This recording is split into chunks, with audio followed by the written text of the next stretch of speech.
माता तुलसी की कथा।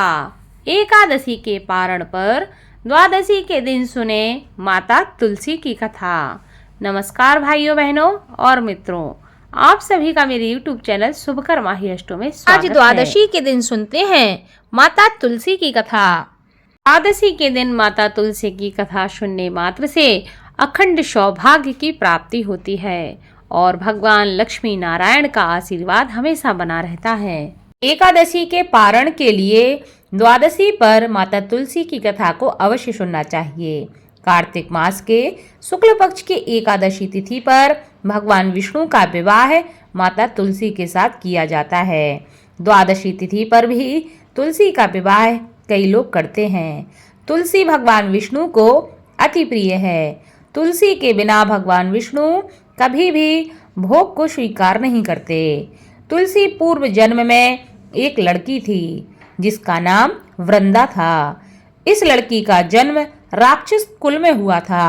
राक्षस कुल में जन्म लेने के बाद भी वह बचपन से ही भगवान विष्णु की भक्त थी और उनकी हमेशा आराधना साधना करती रहती थी।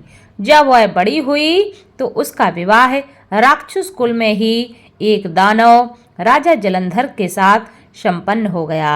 राक्षस जलंधर समुद्र से उत्पन्न हुआ था। वृंदा बड़ी ही पतिव्रता स्त्री थी, सदा अपने पति की सेवा किया करती थी। एक बार देवताओं और दानवों में युद्ध हुआ।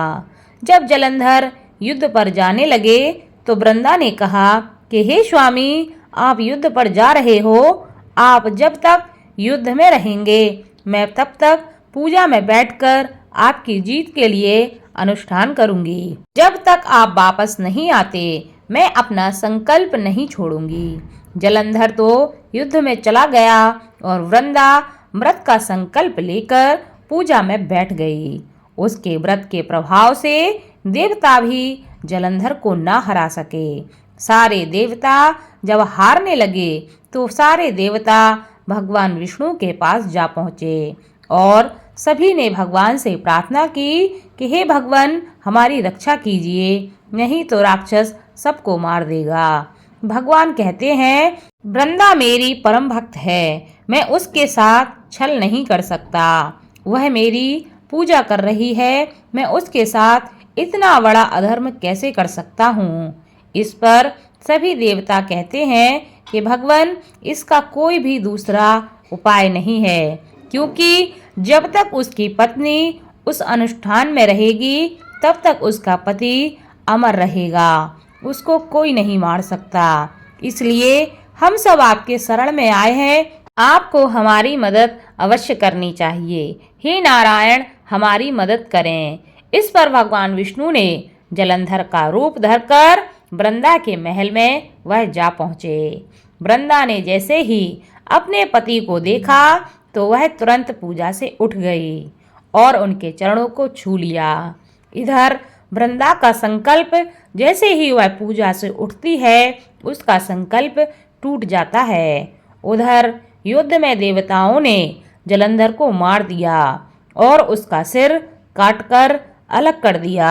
जलंधर का कटा हुआ सिर जब महल में आ गिरा तो वृंदा ने आश्चर्य से भगवान की तरफ देखा, जिन्होंने जलंधर का रूप धारण कर रखा था। इस पर भगवान विष्णु अपने असली रूप में आ गए, पर वह कुछ बोल ना सके। वृंदा ने कुपित होकर भगवान को श्राप दे दिया कि वे पत्थर के हो जाएं, जिसके चलते भगवान तुरंत ही पत्थर के हो गए। सभी देवताओं में हाहाकार मच गया। देवताओं की प्रार्थना के बाद वृंदा ने अपना श्राप वापस ले लिया। इसके बाद वे अपने पति का सिर लेकर सती हो गईं। उनकी राख से एक पौधा निकला। तब भगवान विष्णु ने उस पौधे का नाम तुलसी रखा और कहा कि मैं इस पत्थर रूप में ही रहूंगा, जिसे शालिग्राम के नाम से तुलसी के साथ पूजा जाएगा। इसके अलावा भगवान विष्णु ने यह भी कहा कि किसी भी शुभ कार्य में बिना तुलसी जी के भोग के पहले कुछ भी स्वीकार मैं नहीं करूँगा। तभी से ही तुलसी जी की पूजा होने लगी और कार्तिक मास में तुलसी जी का विवाह शालिग्राम जी के साथ किया जाता है। साथ ही देव उठनी एकादशी के दिन भी इसे तुलसी विवाह के रूप में मनाया जाता है।